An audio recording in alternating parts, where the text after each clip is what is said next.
हे बघा मित्रांनो, गार्डनात आले मी. हे बघा किती छान आहे, एकदम हिरवळ आहे.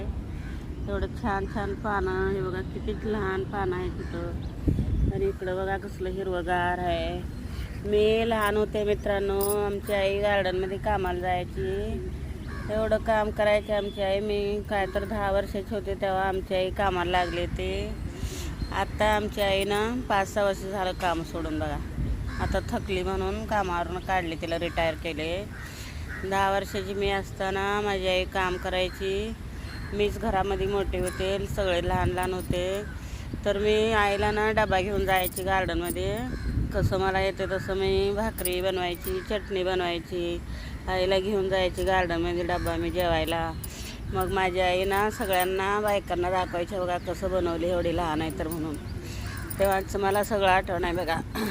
तेव्हापासून आमची परिस्थिती आहे. एवढं त्रास भोगले लहानपणी पण भोगायचं आम्ही. थोडी मी मोठी झाले 15 वर्षाची, त्यांची जरा परिस्थिती सुधारली होती.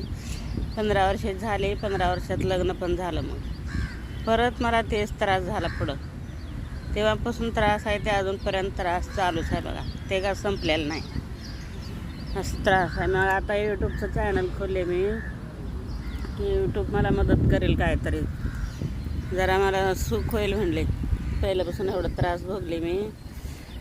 लग्न झाल्यापासून त्रास आहे, लहानपणी पण त्रास भोगले. आणि आता मला वाटलं काय तर होईल, जरा सुधारणा होईल. भाऊ बहीण जरा मित्र सपोर्ट करतील व्हिडिओला माझ्या, जरा चांगलं होईल असं समजले ते मी. पण कशाचा पत्ता नाही अजून सपोर्ट करायचं कोणाचंच बघा. असंच आहे ते आहे, चालूच आहे त्रास. जरा तुम्ही तर आता जरा सपोर्ट करा मला मित्रांनो. काय मला सांगू वाटत नाही घरचं परिस्थिती, तरी पण सांगावं लागलं मला. जरा सपोर्ट करा माझ्यासाठी मित्रांनो, खूप खूप चांगलं होईल. धन्यवाद तुमच्या वतीला. सपोर्ट करा जरा व्हिडिओला.